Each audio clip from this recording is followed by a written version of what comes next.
Two evil laws of indulging official corruption, accelerating the destruction of private enterprises. This is Jersey's news commentary channel. Recently, the two judicial rules issued by the Chinese Communist Party's Supreme People's Court and Supreme People's Procuratorate are each incomprehensible. Each breaks through the bottom line of public understanding. Taken together, they present a kind of indulgence, shamelessness, and madness before the CCP's collapse. One targets officials. The threshold for the crime of huge amounts of property with unclear sources has been raised from 300,000 yuan to 3 million yuan in one move, a full tenfold increase. The other targets private enterprises in certain areas. The threshold for crimes such as commercial bribery involving private enterprises has been drastically lowered, reaching as low as 30,000 yuan. On one side, extreme loosening, on the other side, extreme tightening.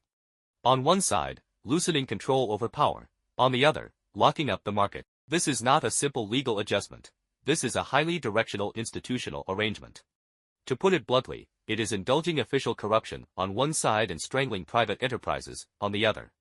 This is the open legalization and publicization of social injustice. Such blatant behavior shows that the CCP has completely degenerated into a mafia gang that is anti-justice and anti-people. First, let us look at the first rule. The crime of property with unclear sources is essentially a catch-all crime. When embezzlement or bribery cannot be traced, it is used to fill in for conviction. The previous threshold was 300,000 yuan, now it has been directly raised to 3 million yuan. What does this mean? It means that for amounts below 3 million yuan, even if an official has embezzled 2.99 million yuan, but the property is of unclear origin, in principle it no longer constitutes a crime. In other words, if an official cannot explain tens of thousands or even millions of yuan, from today on, it may not necessarily be a criminal issue, but rather only a disciplinary issue. In response, some insiders within the system explain that prices are rising, 300,000 yuan is not much, and also say that such sentencing is to save judicial resources. The official explanation is to improve rules and to unify standards. What does improve rules and unify standards mean? The authorities have not given any specific explanation. As for rising prices and saving judicial resources, they are pure nonsense. Some experts point out that in recent years, the CPI has only increased by about 15%, and M2 has expanded by less than 3 times. Even if these factors are taken into account, raising the threshold for unexplained official property by 10 times far exceeds a comparable increase of 7 times or more. The truth may be that the scale of corruption has already reached an unimaginable level. Almost no official is not corrupt, and the amounts involved are astonishing. Millions, tens of millions, even hundreds of millions are everywhere. Tens of billions, even hundreds of billions or trillions, are also frequently seen. Therefore, the CCP simply raised the 300,000 yuan threshold tenfold in one step. When a system itself is a breeding ground for corruption, anti-corruption becomes a means to eliminate dissent, strike opponents, force them to submit, and pledge loyalty. At the same time, it will adjust the standard of corruption, making part of corruption legalized. At the same time, it is also intentionally indulging official corruption, in order to stimulate lower-level officials to do things, which is equivalent to buying off their lying flat. This may be Xi Jinping's new governance thinking and model of fighting poison with poison.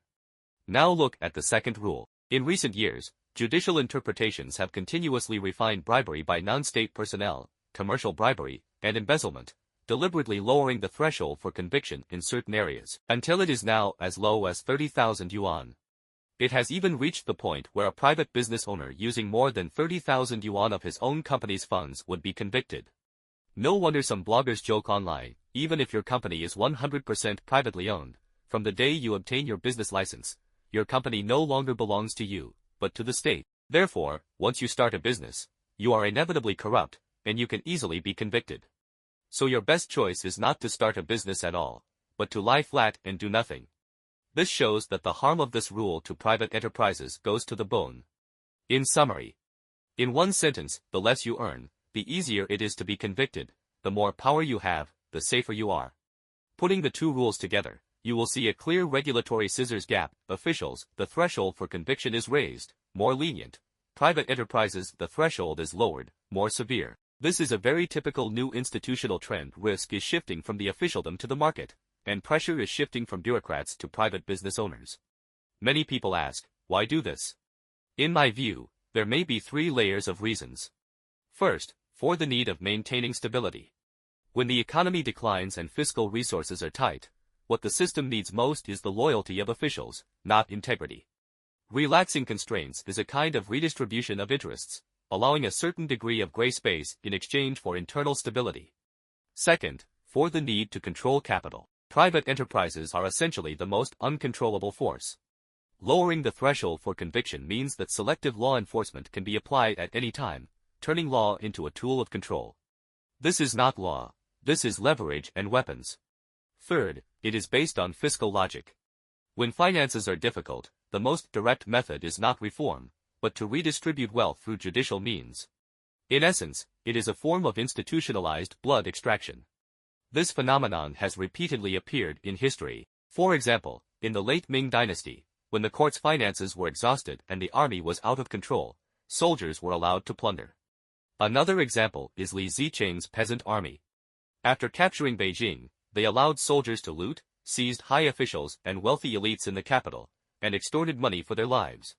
It is said that more than 70 million taels of silver were collected in one instance.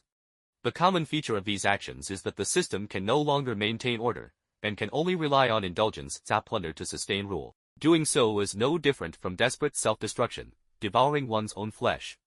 The danger speaks for itself. Many people only see these as legal adjustments. If so, they are either stupid or malicious. Because what looks like two legal issues actually hides something deeper, they are changing the entire incentive structure of society. When the risk for officials decreases and the risk for private enterprises increases, what will happen? The answer is simple: the officials will be more willing to grab money. Private enterprises will be less willing to invest. Capital will accelerate its flight. In the end, it forms a vicious cycle. Investment decreases, the economy worsens, control intensifies, the situation deteriorates further, a downward spiral until destruction.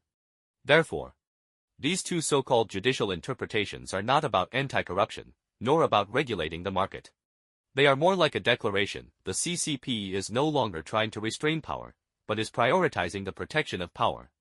At the same time, private enterprises and the market become the bearers of all risks. When a society begins to lower the threshold for crimes of power and raise the threshold for market behavior, it sends only one signal: rules are shifting from restraining power to restraining society. And the CCP is racing wildly down a dead-end path.